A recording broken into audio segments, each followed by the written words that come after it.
At the company's annual charity gala, I stood frozen as Victoria Blackwood, the CEO's 25-year-old daughter, pointed at my date and laughed loudly to her circle of trust fund friends. "Look, Amy brought some budget plus one in a rental tux. How embarrassing for Daddy's company image." My cheeks burned with humiliation as whispers rippled through the crowd. Little did she know my quiet date wore something that would change everything forever. The grand ballroom at the Meridian Hotel sparkled with crystal chandeliers and gold-trimmed decorations. Every surface reflected wealth, from the marble floors to the silk-draped walls adorned with fresh orchid arrangements. I had spent 3 months saving for my navy blue dress, the most elegant piece I could afford, on my marketing coordinator salary at Blackwood Technologies. Even so, I felt like an imposter among the sea of designer gowns and custom suits. My name is Amy, and I grew up in Cedar Falls, Ohio, where my mother worked 3 jobs to keep food on our table. After my father died when I was 12, she cleaned offices before dawn, waited tables during lunch hours, and stocked shelves at the grocery store until midnight. Every penny went toward my education, ensuring I could escape the cycle of financial struggle that had defined our family for generations. Landing my position at Blackwood Technologies 2 years ago felt like winning the lottery. The tech company dominated the software industry, their algorithms powering everything from banking systems to social media platforms. I threw myself into every project, staying late to perfect presentations and volunteering for weekend assignments that others avoided. My dedication hadn't gone unnoticed, but advancement remained frustratingly slow. Daniel sat beside me at our assigned table, completely unbothered by the attention we were receiving. At 32, he worked as an accountant for a small firm downtown, handling books for local restaurants and family-owned businesses. His calm demeanor and genuine kindness had drawn me to him 6 months earlier when we met at a coffee shop near my office. Unlike the aggressive executives I encountered daily, Daniel listened without trying to dominate conversations and asked thoughtful questions about my goals and dreams. Victoria Blackwood commanded attention wherever she went. Her platinum blonde hair styled in perfect waves, and her red Valentino gown probably costing more than my annual rent. She had never worked a real day in her life, sliding into her meaningless creative director role straight from her European art history degree.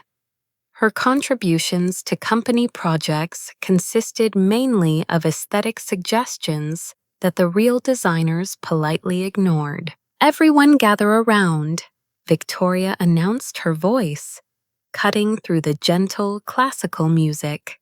She stood near the auction display table, where signed sports memorabilia and luxury vacation packages awaited bidding later in the evening. "I have a wonderful idea for tonight's charity theme." A circle formed around her, including several board members, adult children, and executive spouses who knew better than to ignore the CEO's daughter. Daniel squeezed my hand under the table, sensing my growing discomfort.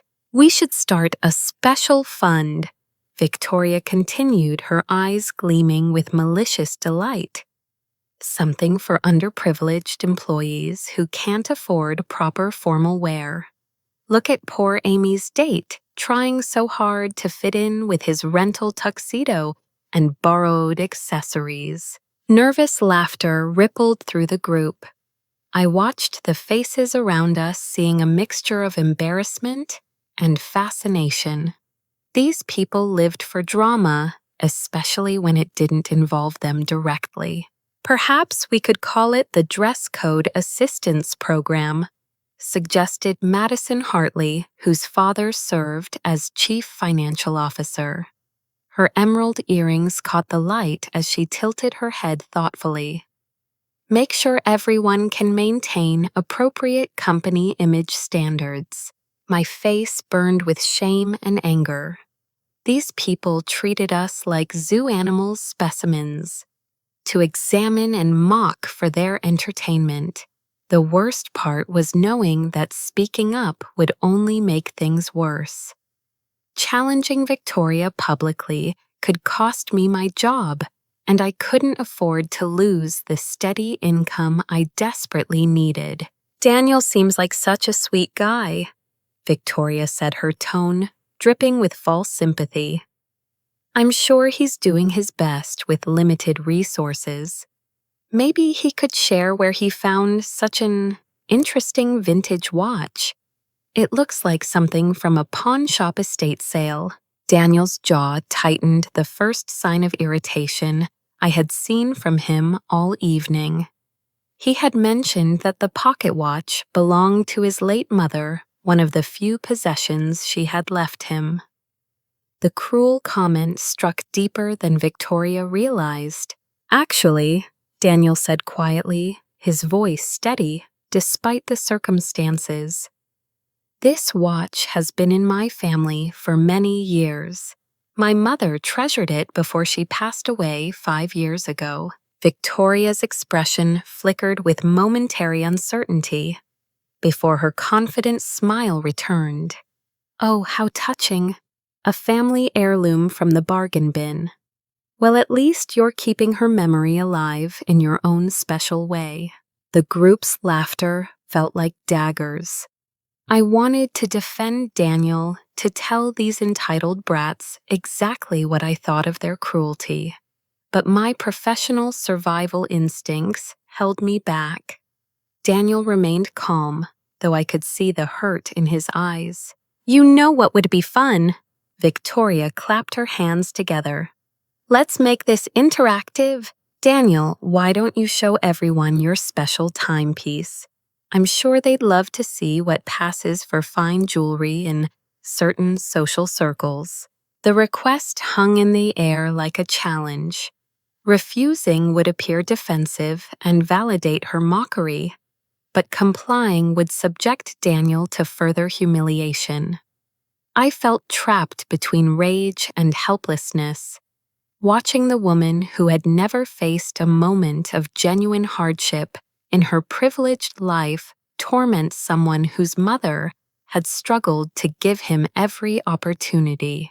Daniel reached into his vest pocket with deliberate slowness, clearly reluctant to provide further entertainment for Victoria's cruel audience. The watch emerged on its delicate gold chain, catching the ballroom's sparkling light. Even from several feet away, I could see intricate engravings covering the surface, far more elaborate than anything typically found in budget jewelry stores. The timepiece was genuinely beautiful, with elegant Roman numerals and detailed scrollwork around the edges. The gold appeared authentic with the warm patina that only comes from decades of careful handling. Victoria's confident smirk wavered slightly as she examined the watch more closely, perhaps realizing it looked more valuable than she had anticipated. Well, it's certainly ornate, she said, her tone less certain than before. I suppose some people have interesting family histories. Harold Fitzgerald had been nursing a whiskey at the bar when the commotion began, but Victoria's voice carried across the room. At 68, he was the company's longest-serving board member, having joined Blackwood Technologies during its early startup days 40 years ago. His silver hair and dignified bearing commanded respect throughout the industry, and his opinion carried significant weight in company decisions. Fitzgerald approached our gathering with curious interest, probably drawn by Victoria's theatrical performance. His casual expression changed dramatically the moment his eyes landed on Daniel's watch. The crystal glass slipped from his fingers, shattering against the marble floor with a sound that silenced nearby conversations. "Where did you get that watch?" Fitzgerald's voice carried an intensity that made everyone step back. His face had gone completely pale, and his hands trembled as he stared at the timepiece. Daniel looked confused by the sudden shift in atmosphere. "It belonged to my mother's family. She left it to me when she died 5 years ago." "Your mother," Fitzgerald repeated slowly, his voice barely above a whisper. "What was her name? Her full name before marriage?" The urgency in his tone made me nervous. Daniel glanced at me, clearly uncertain about sharing personal information with a stranger, even one who obviously held importance in the company hierarchy. "Catherine Whitmore," Daniel said finally. "She worked as a freelance programmer, mostly for small companies around the city." Fitzgerald's reaction was immediate and shocking. He reached out with shaking hands, and Daniel, sensing something momentous, allowed him to examine the watch more closely. The older man's fingers traced the engravings with reverence, his eyes growing bright with unshed tears. "May I see the inscription?" Fitzgerald asked, his voice thick with emotion. Daniel opened the watch case, revealing the inner surface. Fitzgerald read silently for several long moments before his legs seemed to give out. Someone quickly brought him a chair as he sat heavily, never taking his eyes off the watch. "To Catherine Whitmore, founding partner, Blackwood Technologies, 1984. He read aloud, his voice carrying across the silent ballroom. The words hit the assembled crowd like a thunderbolt. Victoria's face went through several shades of color, from her initial confusion to growing alarm as she began to understand the implications. Other guests pressed closer, straining to hear every word of the unfolding drama. "This is impossible," Victoria said, her voice rising with panic. "My father founded this company with his business school friends. There was never anyone named Catherine Whitmore involved." Fitzgerald looked up at her with a mixture of pity and disgust. "Your father has hidden a great deal from you, young lady." Catherine Whitmore was not only involved, she was the brilliant mind behind our core software algorithms. She owned 50% of this company when it was incorporated. The silence that followed felt heavy enough to crush the entire ballroom. I could hear my own heartbeat pounding in my ears as the magnitude of this revelation began to sink in. Daniel stood motionless, still holding the watch that had just transformed from a cherished keepsake into evidence of a massive injustice. "Then half this company belongs to her son," Fitzgerald said, his voice growing stronger as he stood up from the chair. His eyes moved from Daniel to Victoria, and his next words carried the weight of absolute certainty. "Not to you." The ballroom erupted in whispered conversations as words spread through the crowd like wildfire. Board members gathered in urgent clusters, their faces grave with concern. Victoria stood frozen. Her earlier confidence completely evaporated as the implications of Fitzgerald's revelation sank in. "I need to speak with you privately," Fitzgerald said to Daniel, his voice cutting through the chaos. "There are things you need to know about your mother, things that should have been revealed years ago." We found ourselves in a smaller conference room adjacent to the ballroom, away from the prying eyes and eager ears of the gala guests. Fitzgerald closed the door behind us and took a deep breath before beginning his story. Catherine Whitmore was the most brilliant programmer I had ever met, he said, his voice filled with admiration and regret. She graduated summa cum laude from Carnegie Mellon with a degree in computer science when women in tech were rare. More importantly, she had an intuitive understanding of software architecture that was decades ahead of her time. Daniel listened intently, hungry for any information about the mother he had lost. She never talked about her work from those days. I always wondered why someone so talented struggled financially throughout my childhood. Because she was robbed, Fitzgerald said bluntly.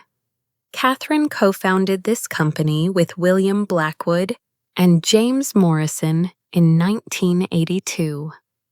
She developed the core algorithms that became our flagship products, the systems that generated billions in revenue over the past 4 decades. The numbers were staggering. Blackwood Technologies had grown from a 3-person startup to an industry giant employing over 10,000 people worldwide. Their software powered everything from financial trading platforms to social media networks, generating annual revenues in the hundreds of millions. What happened to her? I asked, though I suspected the answer would be painful to hear. Fitzgerald's expression darkened. The company was struggling in its early years, desperately needing major investment to survive and grow. Catherine had just discovered she was pregnant with Daniel, which should have been a joyful time. Instead, it became the weapon they used against her. He walked to the window overlooking the city skyline, his reflection showing the weight of decades of guilt and regret. The potential investors were traditional men from old money families. They refused to put serious capital into a company with a pregnant woman as a major partner. They saw her as a liability, someone who would be distracted by motherhood instead of focused on business growth. So they forced her out? Daniel's voice was tight with controlled anger. It was more insidious than that.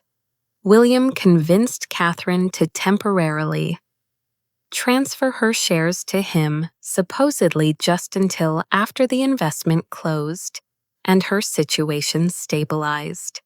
He promised to restore her full ownership once the funding was secured and the company was on solid footing.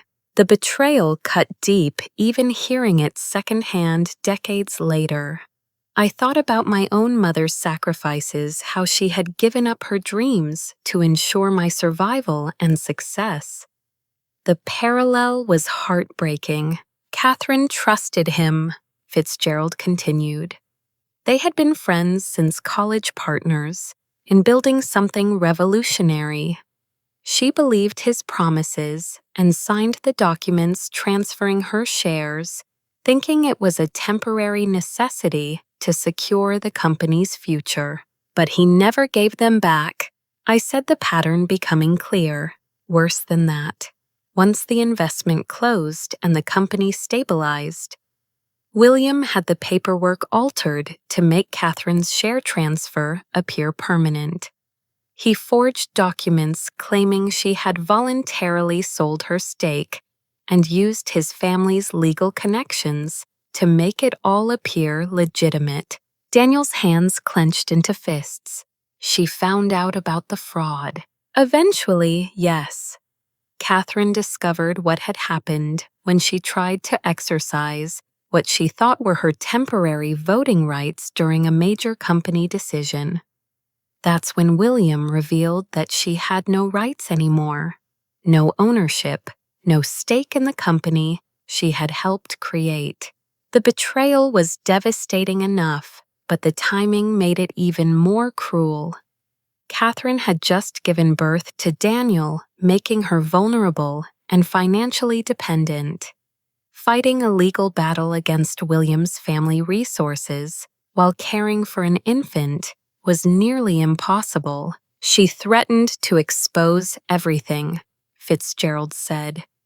Catherine had kept copies of the original agreements and could prove the fraud, but William's family had connections throughout the legal system.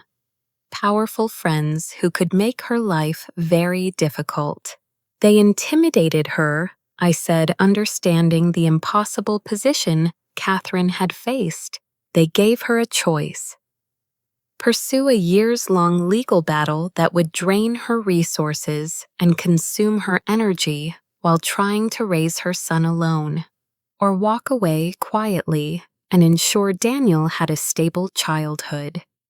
They made it clear that fighting them would mean endless harassment and legal costs she couldn't afford.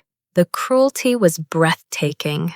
These wealthy, powerful men had systematically destroyed a brilliant woman's life to protect their own interests. They had stolen not just her financial stake, but her legacy, her recognition, and her future. Catherine chose her son, Fitzgerald said softly. She walked away from everything to give Daniel the best life she could provide. She never spoke about what happened because she didn't want him to carry that burden or feel responsible for her sacrifices. Daniel's voice was thick with emotion when he spoke. She struggled for years. We moved constantly, always looking for better opportunities. She worked incredibly hard, but never seemed to get ahead financially. I always wondered why someone so smart and talented couldn't find better positions, because William made sure she couldn't. His influence in the tech industry was extensive, and word got around that Catherine was difficult to work with. Employers heard whispers about legal troubles and unreliability. She was effectively blacklisted from major companies and forced to survive on freelance work for smaller clients.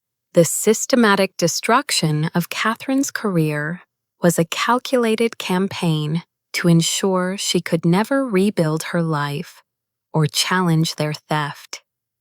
They had not only stolen her company shares, but had also destroyed her professional reputation and future earning potential. I suspected something was wrong back then. Fitzgerald admitted, his voice heavy with regret. But I was a junior partner with limited influence. I couldn't prove anything, and challenging William's story would have cost me my own career.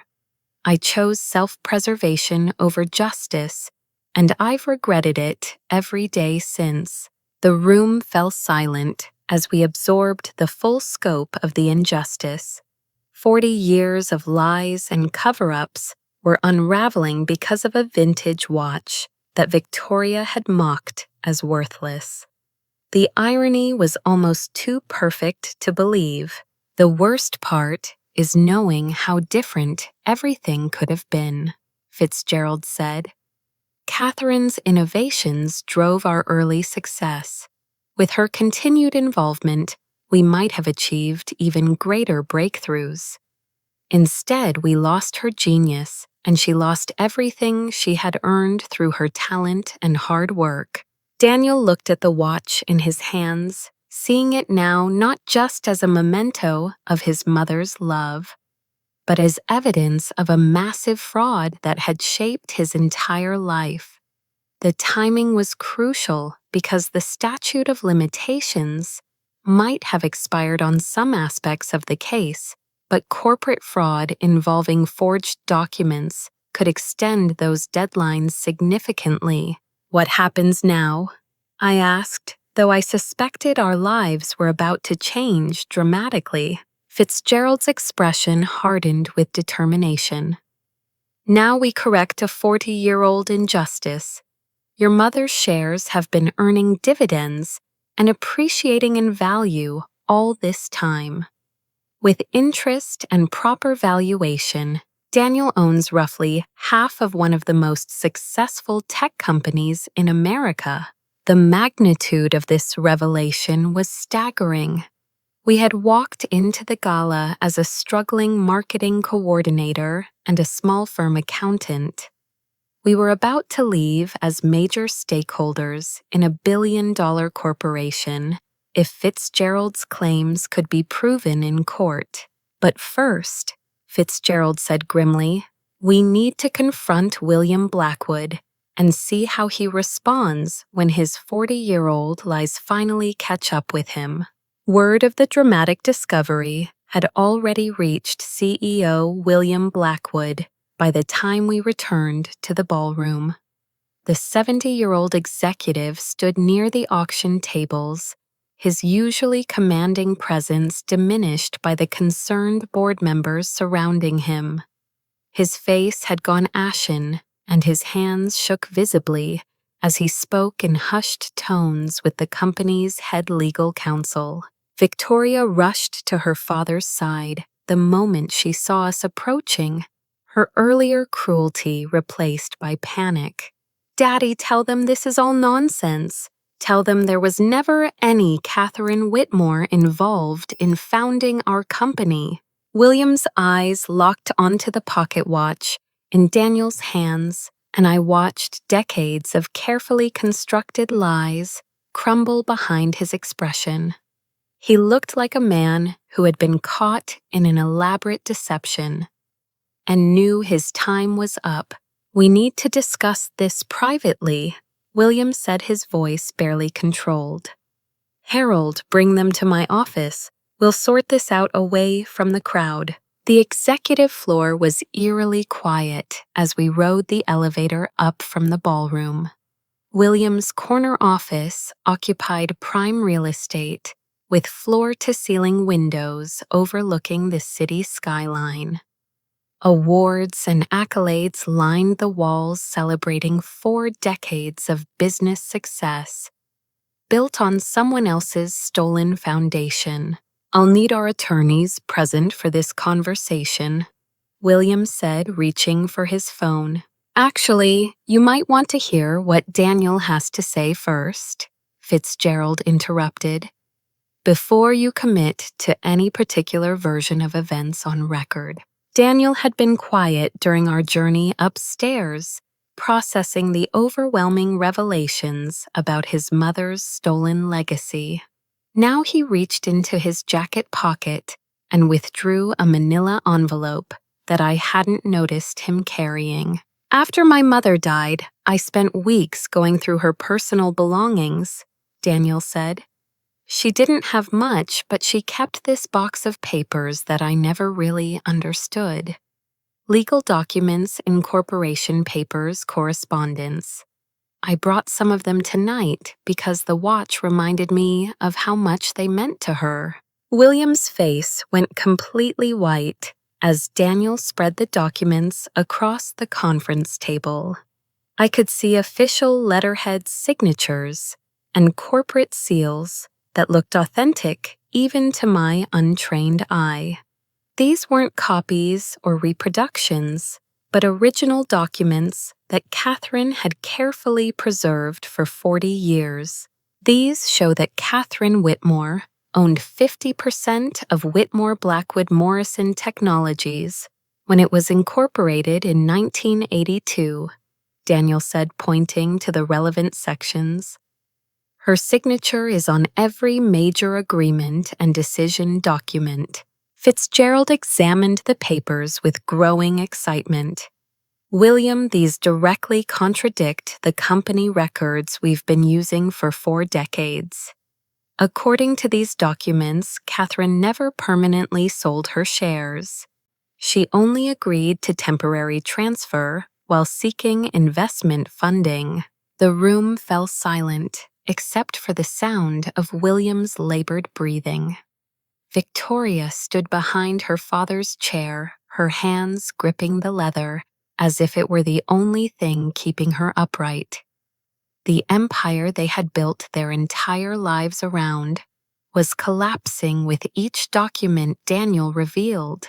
"There has to be an explanation," Victoria said desperately. "Maybe she forged these later to try and extort money from the company. Maybe she was mentally unstable after having her baby and created false documents." Daniel's expression hardened at the insult to his mother's memory. "Actually, there's more evidence than just paperwork." He produced a small recording device from his pocket, the kind that people used for dictation before smartphones became popular. "My mother left this for me with specific instructions to listen to it after her death. I finally did about 6 months ago." With shaking hands, he pressed the play button. Catherine's voice filled the room clear and strong, despite the passage of time. She had recorded her account of the betrayal, in detail describing conversations, dates, and specific promises that William had made about restoring her ownership stake. "If anything happens to me, I want my son to know the truth about his inheritance," Catherine's recorded voice said. "William Blackwood stole my life's work and my financial future. He used my pregnancy and my trust against me, convincing me to sign documents that he later altered without my knowledge or consent." The recording continued for over 20 minutes, providing a chronological account of the fraud that matched perfectly with the physical documents Daniel had found. Catherine had been methodical in preserving evidence, perhaps hoping that someday justice could be served. She names specific investors, dates, and amounts. Fitzgerald said, his voice filled with admiration for Catherine's foresight. "This recording proves that the share transfer was intended to be temporary, and that William deliberately deceived her about the permanent nature of the documents she signed." William finally spoke, his voice barely above a whisper. "Catherine was going to ruin everything. The investors were very clear about their requirements. They wouldn't put money into a company with an unmarried pregnant woman as a major partner. It was a different time with different attitudes. So you decided to steal her life's work instead of finding different investors." I said, unable to contain my anger any longer. "You destroyed her career and her future because it was convenient for you. It wasn't supposed to be permanent," William said defensively, though his words sounded hollow. "I planned to bring her back once the company stabilized and social attitudes changed. But she became so angry and confrontational, threatening lawsuits and public scandals that would have destroyed everything we had built. Because you broke your promise and tried to cut her out completely," Daniel said. "According to her recording, you told her the share transfer was permanent and that she had no legal recourse." Victoria sank into a chair, the full scope of her family's deception finally hitting her. "Daddy, how could you do this? How could you build our entire lives on stolen money?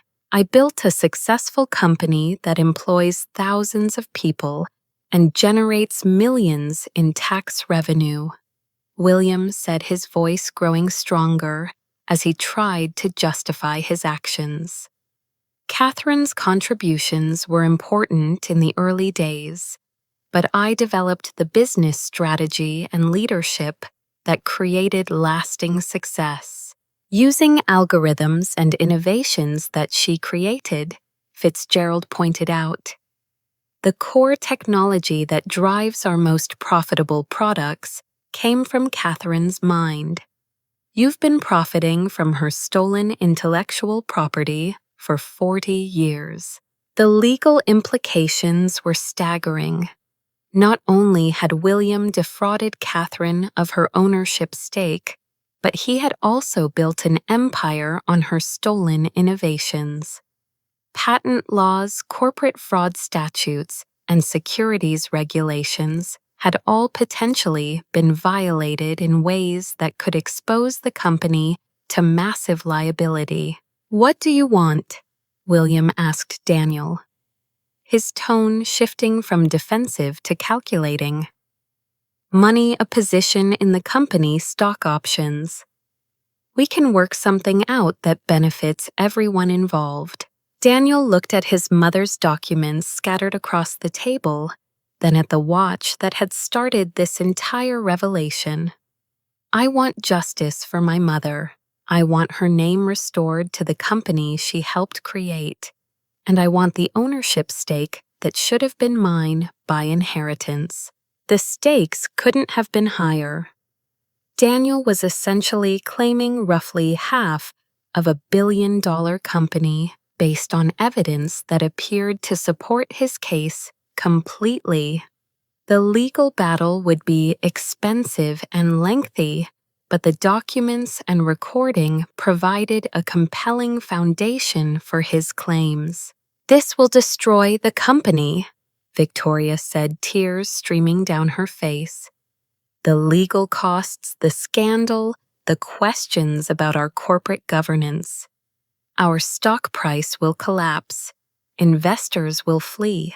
Employees will lose their jobs. Maybe that's what should happen," I said, thinking about all the hardworking employees who had no idea their success was built on stolen innovation. Maybe truth and justice are more important than protecting a lie that's lasted 40 years. Fitzgerald nodded grimly. "The board will need to address this immediately. We can't continue operating under fraudulent incorporation documents once we know they exist. Our fiduciary duty to shareholders requires complete transparency about ownership and corporate history."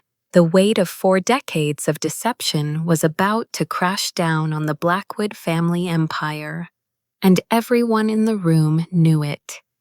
The question now was whether they would choose to fight Daniel's claim in court or attempt to negotiate a settlement that could preserve some version of their business and reputation. The news spread through Blackwood Technologies like a digital wildfire. By Monday morning, every employee had heard some version of the story about the SO's secret business partner and the potential heir who had appeared at the company gala. Social media buzzed with speculation and commentary, while business journalists scrambled to verify details and understand the implications. I sat at my desk in the marketing department, trying to focus on routine projects, while my phone vibrated constantly with messages from colleagues seeking inside information. Everyone knew I had been present during the dramatic revelation, making me an unofficial spokesperson for a story I was still trying to process myself. "Amy, conference room 3 now," called Jessica Martinez, our department head. Her usually friendly demeanor seemed strained as she gestured toward the glass-walled meeting space, where several executives waited. The impromptu meeting felt like an interrogation. Senior Vice President Robert Chen sat at the head of the table, flanked by Human Resources Director Sarah Walsh and Legal Counsel Patricia Brooks. Their expressions ranged from concern to barely concealed panic. "We need to understand exactly what happened Saturday night," Chen said without preamble.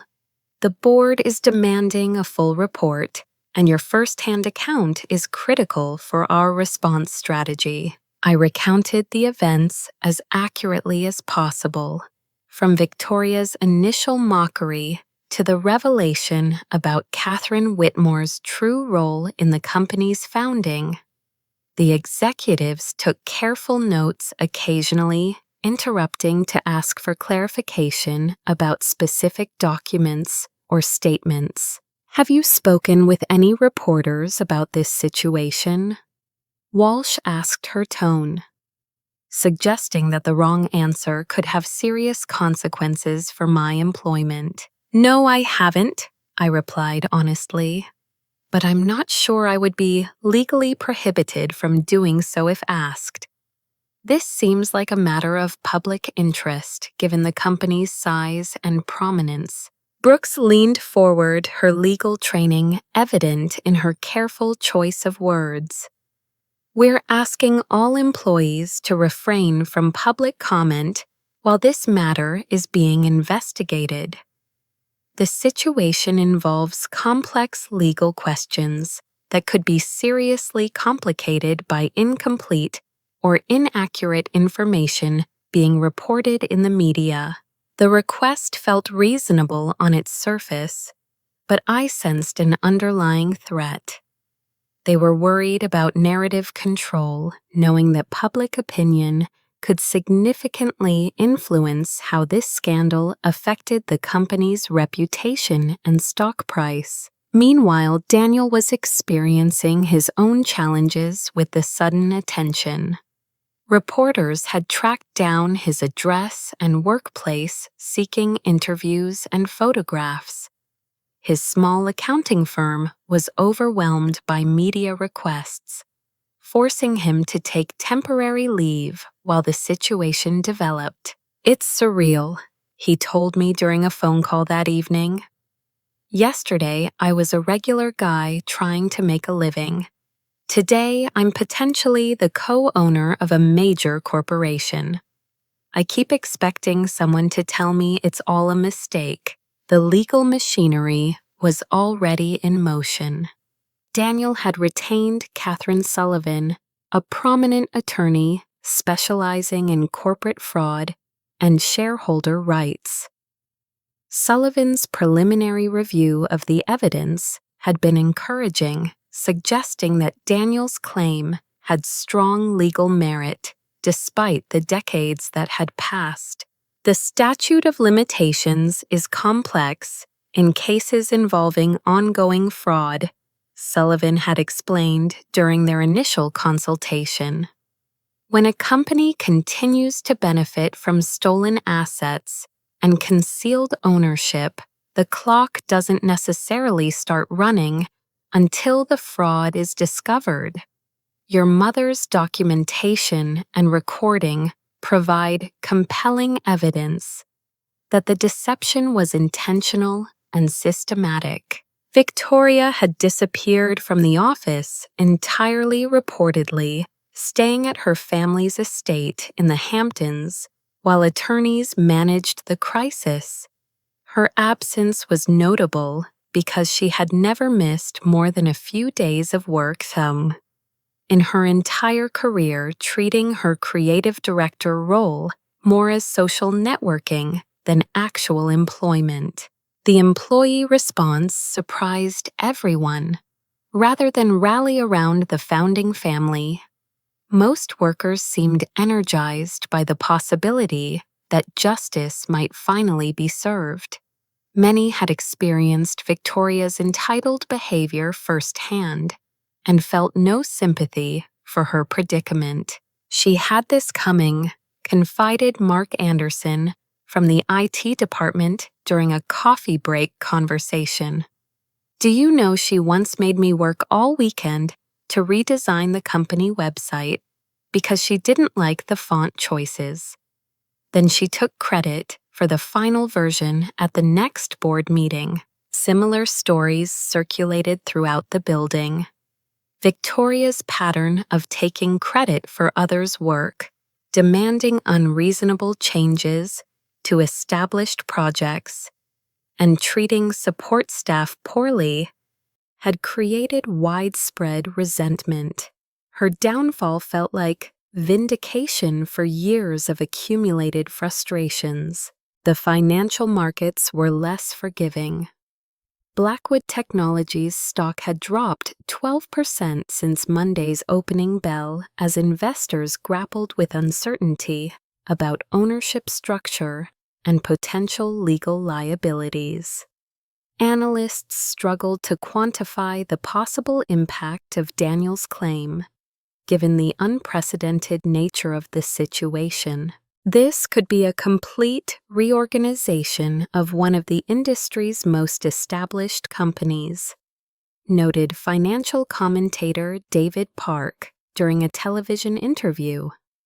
If the alleged fraud is proven, shareholders might face dilution of their holdings management, could be replaced, and the entire corporate structure might need rebuilding from the ground up.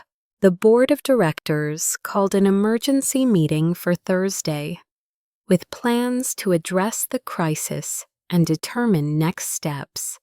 Fitzgerald had been pushing for immediate acknowledgement of Daniel's claim and negotiated settlement, while other members favored a more aggressive legal defense to protect existing shareholders and management.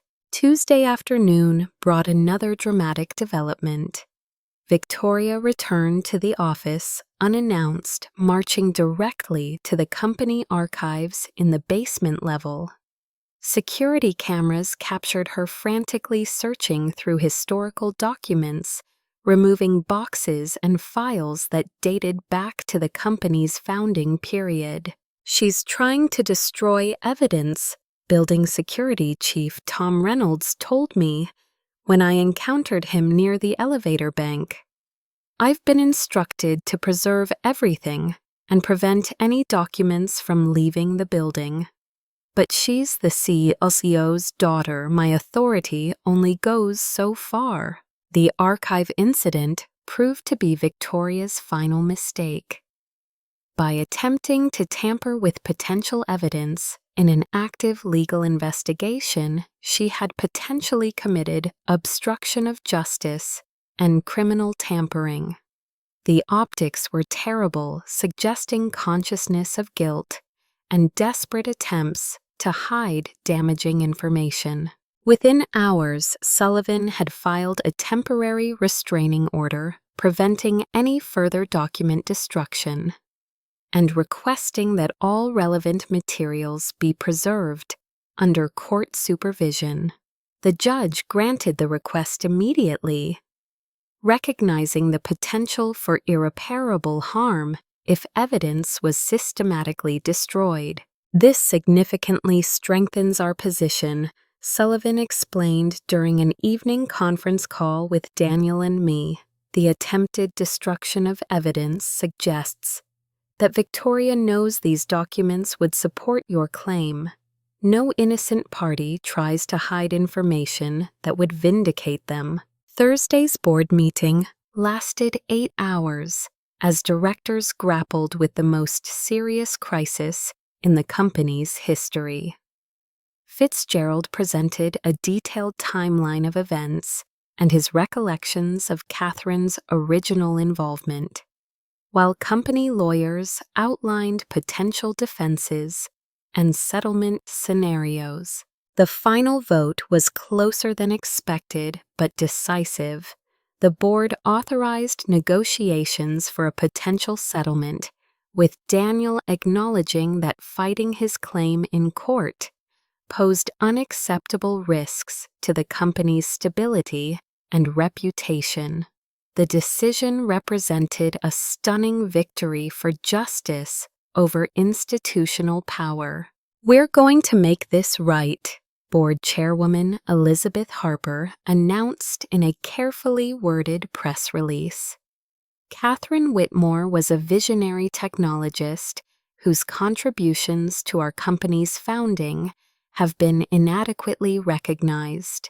We look forward to working with her son to ensure appropriate acknowledgement of her legacy and resolution of related ownership questions. The statement was corporate speak, but it represented an enormous shift in position. Rather than denying Daniel's claims, the company was officially acknowledging Catherine's role and opening the door to meaningful negotiations. Victoria's response was predictably dramatic.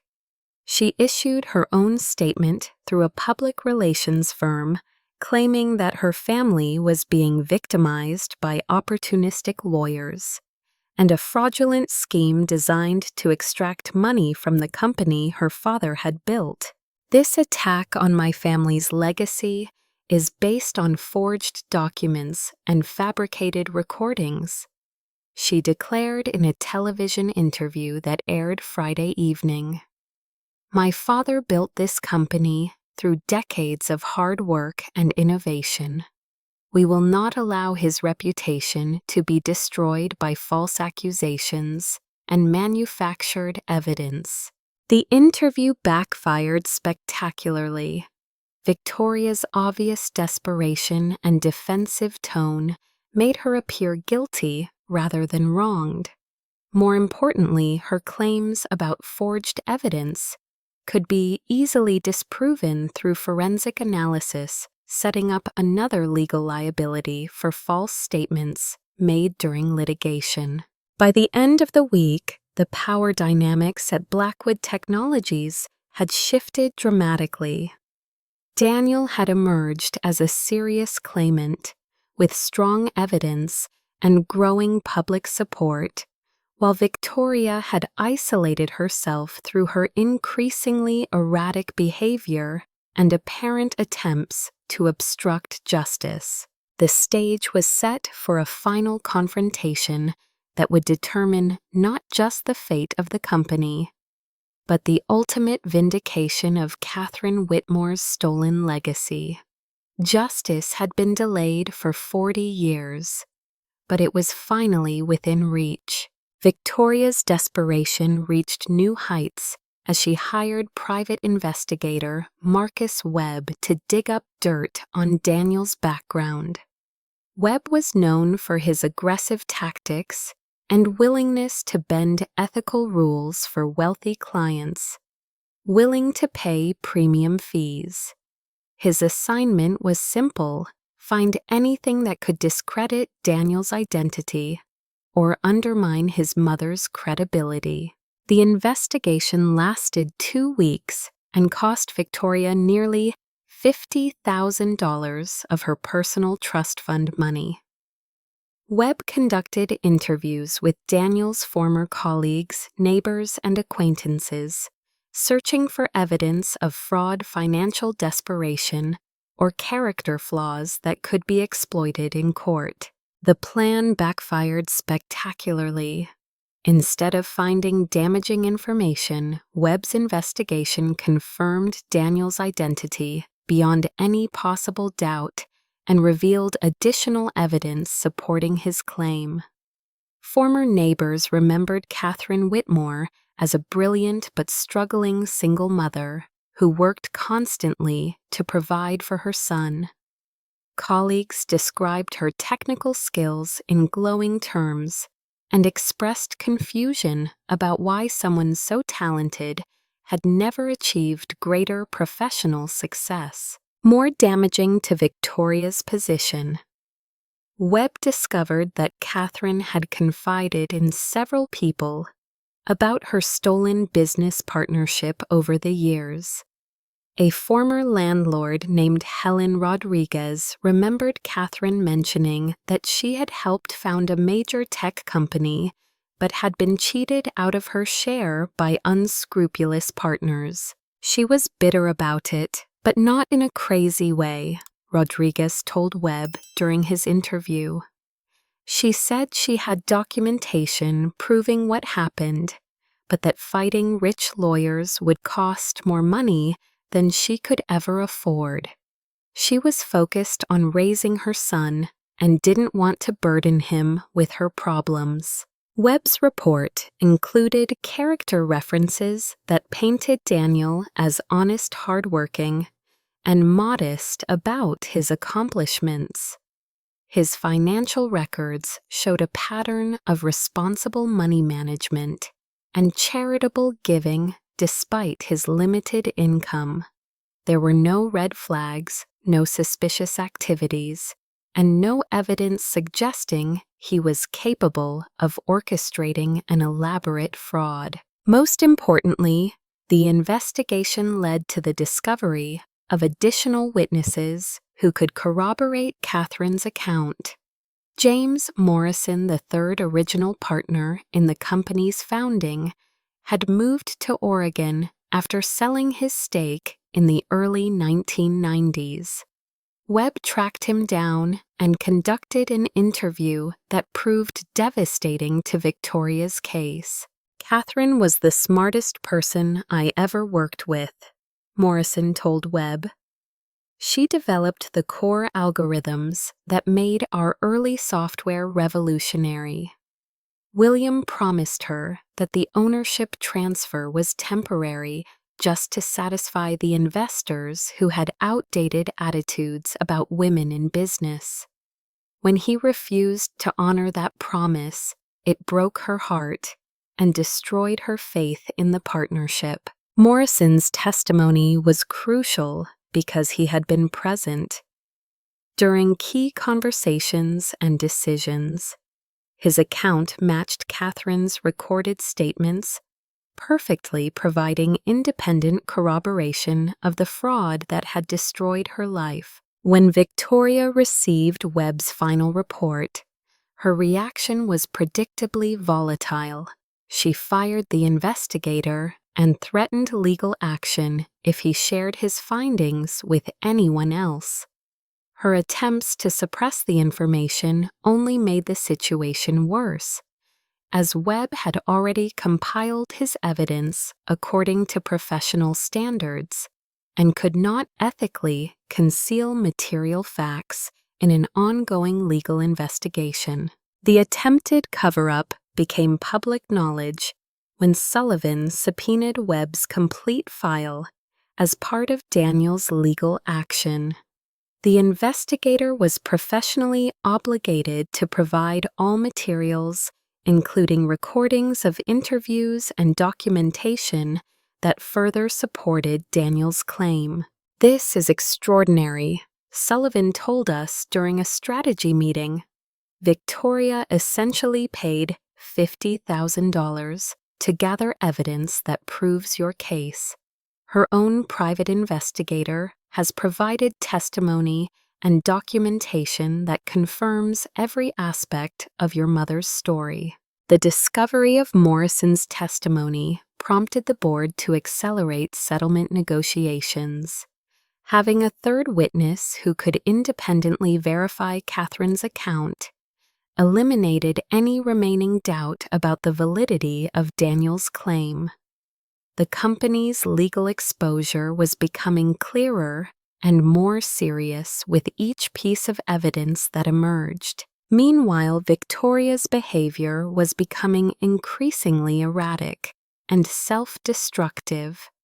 She had been caught on security cameras returning to the company archives multiple times, despite the court order preventing document tampering. Her attempts to access files were unsuccessful due to enhanced security measures, but her continued efforts suggested either desperation or complete disregard for legal consequences. The final straw came when Victoria attempted to bribe a longtime company archivist to remove certain files before they could be reviewed by Daniel's legal team. Employee Martha Stevens reported the attempted bribery to company security and provided a recording of Victoria's offer to pay $25,000 in cash for selective document destruction. "She was frantic," Stevens told investigators. "She kept saying that certain files from the early 1980s contained misleading information that would be misinterpreted by people who didn't understand the context.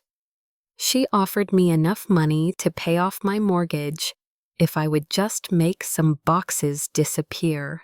The bribery attempt constituted criminal obstruction of justice and witness tampering, serious felonies that carried potential prison sentences. Victoria had crossed the line from civil litigation into criminal behavior, fundamentally changing the nature of her legal jeopardy.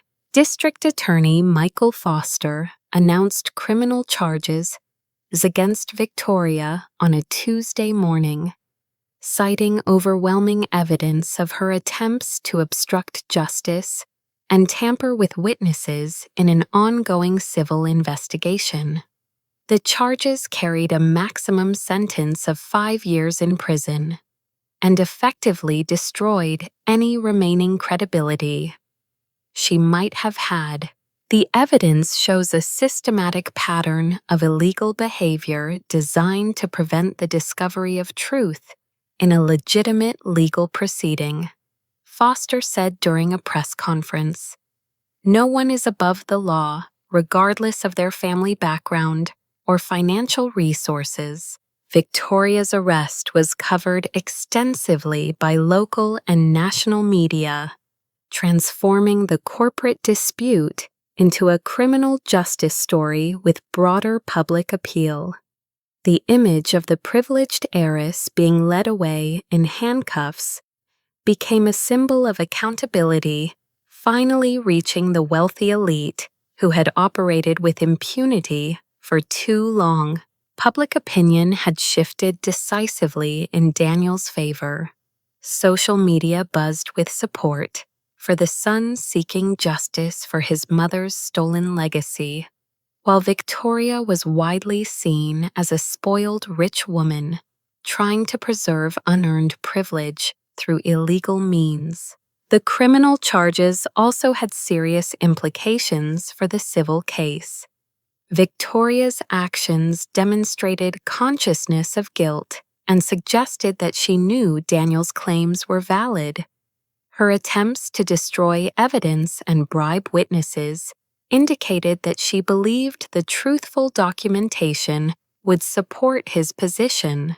"This changes everything," Sullivan explained during an emergency meeting with Daniel and me. "Victoria's criminal behavior essentially admits that your mother's documents are authentic and that the company's official records are fraudulent. No innocent person tries this desperately to hide evidence that would vindicate them." The board of directors voted unanimously to remove Victoria from all company positions and to cooperate fully with both the criminal investigation and Daniel's civil claim. The decision represented a complete abandonment of the Blackwood family by their own board prioritizing corporate survival over personal loyalty. William Blackwood's position became untenable as well, as he bore ultimate responsibility for the corporate culture that had enabled Victoria's behavior and the historical fraud that had created the crisis. Board pressure mounted for his resignation as shareholders demanded accountability and new leadership. The climactic moment came during a special shareholders meeting called to address the crisis. William attempted to maintain his innocence and blame the situation on his daughter's poor judgment, but his explanations fell flat in the face of overwhelming evidence about the original fraud. "I made difficult decisions during challenging times," William said in his final statement as CEO. "Perhaps I could have handled Catherine's situation differently, but I always acted in what I believed were the company's best interests." The words sounded hollow and self-serving, failing to acknowledge the devastating impact of his actions on Catherine's life or accept responsibility for 4 decades of deception. His resignation was announced the following day, ending his 40-year reign over the empire he had built on stolen foundations. Justice was finally within reach, but the final resolution would determine whether Catherine Whitmore's legacy could be fully restored and her son could claim his rightful inheritance. The battle had been long and difficult, but truth and evidence had prevailed over money and privilege. The settlement negotiations concluded on a crisp October morning, exactly 6 months after that fateful gala. Daniel walked into the Blackwood Technologies headquarters not as a visitor or antagonist, but as the newly appointed co-CEO of the company his mother had helped create 4 decades earlier. The terms of the agreement were comprehensive and transformative. Daniel received a 47% ownership stake in the company, representing his mother's original share, plus accumulated dividends and appreciation over 40 years. The financial value exceeded $200 million, instantly transforming him from a struggling accountant into one of the wealthiest individuals in the city. More importantly than the money, Catherine Whitmore's name was officially restored to the company's founding documents and corporate history. The headquarters building was renamed the Whitmore Blackwood Technology Center, with a prominent memorial lobby honoring Catherine's contributions to the software innovations that had driven the company's success. Victoria faced a very different fate. Her criminal conviction for obstruction of justice resulted in an 18-month prison sentence and substantial fines. More significantly, her trust fund was frozen to pay restitution damages, and she was permanently banned from holding any position within the company or its subsidiaries. The court finds that Ms. Blackwood's actions demonstrated a callous disregard for justice and a willingness to use illegal means to preserve unearned privilege. Judge Patricia Williams said during sentencing, "Her behavior represents exactly the kind of entitled conduct that erodes public faith in our legal system." Victoria's fall from grace was complete and public. The woman who had mocked Daniel's budget date now faced the prospect of working entry-level jobs to rebuild her life from scratch. The irony was not lost on anyone who had witnessed her cruel behavior at the gala. William Blackwood's resignation included a comprehensive admission of guilt and public apology to Catherine's memory. The statement was part of the settlement agreement, ensuring that the historical record would accurately reflect what had happened and who was responsible. Catherine Whitmore was a brilliant innovator whose contributions were essential to our company's founding and early success. Williams' statement read, "My actions in depriving her of recognition and financial benefits were inexcusable and caused immeasurable harm to her and her family. I deeply regret the decisions that led to this injustice and apologize unreservedly for the pain I caused." The apology felt hollow coming 40 years too late, but it served the important purpose of officially acknowledging Catherine's role and vindicating her legacy. Her name would now be remembered alongside the innovations that had changed the technology industry. Daniel's first act as co-CEO was establishing the Catherine Whitmore Foundation, dedicated to supporting single mothers pursuing careers in technology and engineering. The foundation provided scholarships, mentorship programs, and childcare assistance to help women overcome the same obstacles that had derailed his mother's career. "My mother never had the chance to see her innovations credited or to benefit from their commercial success," Daniel said during the foundation's launch ceremony. "But we can ensure that other talented women don't face the same barriers and discrimination that she encountered." The foundation's initial funding of $50 million came from Daniel's settlement, representing his commitment to transforming personal justice into broader social change. The gesture was widely praised, and helped shift public perception of the story from corporate scandal to inspiring triumph. My own life changed dramatically as well. Daniel promoted me to Director of Employee Relations, recognizing that the cultural problems at Blackwood Technologies extended far beyond the founding fraud. My new role involved implementing policies to ensure merit-based advancement, fair treatment of all employees, and accountability for management behavior. You stood by me when it would have been easier to stay silent, Daniel told me during my promotion ceremony. That kind of integrity is exactly what this company needs in its leadership. The employee response to the new management structure was overwhelmingly positive. Workers who had felt marginalized or overlooked under the previous regime found new opportunities for advancement and recognition. The toxic culture that Victoria had embodied was systematically replaced with values of fairness, transparency, and mutual respect.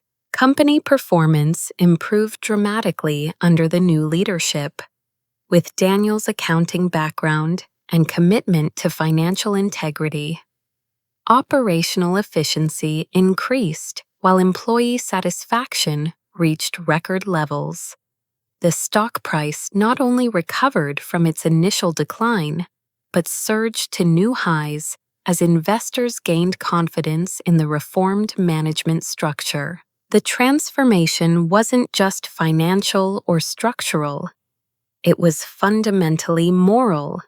Blackwood Technologies evolved from a company built on stolen innovation and maintained through intimidation into an organization that celebrated truth, justice, and recognition of genuine contributions. 6 months after the settlement, Victoria reached out to request a private meeting with Daniel. Her 18 months in prison had been a humbling experience that forced her to confront the entitled attitudes and cruel behavior that had defined her previous life. I owe you an apology that goes beyond what any court could require, she said during their conversation in Daniel's office. I spent my entire life believing that wealth and family name made me better than other people. Your mother's story and your grace in handling this situation have shown me how wrong and destructive that attitude was. The apology seemed genuine, representing the beginning of a redemption journey that would take years to complete. Daniel accepted her words while making it clear that forgiveness would require sustained evidence of changed behavior and genuine commitment to making amends. Victoria's path forward involved working entry-level positions at various companies, learning the value of honest work and earning advancement through merit rather than connections. The experience was humbling, but ultimately transformative, helping her develop empathy and understanding that had been completely absent from her privileged upbringing. The annual company gala the following year was a completely different event. Instead of celebrating wealth and status, it honored innovation, integrity, and the kind of collaborative spirit that Catherine Whitmore had embodied. Daniel wore his mother's watch proudly, no longer as a hidden family treasure, but as a symbol of justice finally served. I attended as Daniel's girlfriend and business partner, wearing a dress I could afford, without shame and feeling genuinely proud of the work we had accomplished together. The transformation from that first humiliating evening was remarkable, proving that standing up for what's right can literally change everything. The evening's keynote speaker was James Morrison, the third company founder who had corroborated Catherine's story. His presentation honored the collaborative spirit of innovation and the importance of recognizing all contributors to breakthrough achievements. Catherine Whitmore taught us that genius comes from many sources and that success belongs to everyone who contributes to it, Morrison said to thunderous applause. Her legacy reminds us that justice may be delayed, but it is never truly denied when people have the courage to stand up for truth. The story of Catherine Whitmore's stolen legacy and her son's successful fight for justice became a case study in business schools and legal programs across the country. It demonstrated that even the most powerful individuals and institutions could be held accountable when evidence and determination combined to expose long-hidden truths.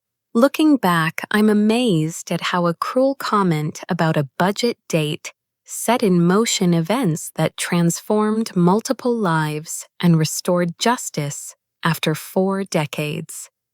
Victoria's mockery had inadvertently revealed the watch that would prove her family's empire was built on fraud, leading to the downfall of the privileged elite and the vindication of a brilliant woman whose contributions had been erased. The experience taught me that standing up to injustice requires courage, but can create changes that extend far beyond the immediate situation. Catherine Whitmore never lived to see her name restored or her innovations properly credited, but her son's victory ensured that her legacy would inspire future generations of innovators and justice seekers. Daniel and I often talk about the lessons we learned throughout this journey. The most important is that truth has its own power, and people who fight for justice with integrity and determination can overcome even the most entrenched systems of privilege and deception. Catherine's stolen dreams became the foundation for positive change that will benefit countless others facing similar challenges. The final resolution felt like completing a 40-year-old puzzle, with every piece finally falling into its proper place.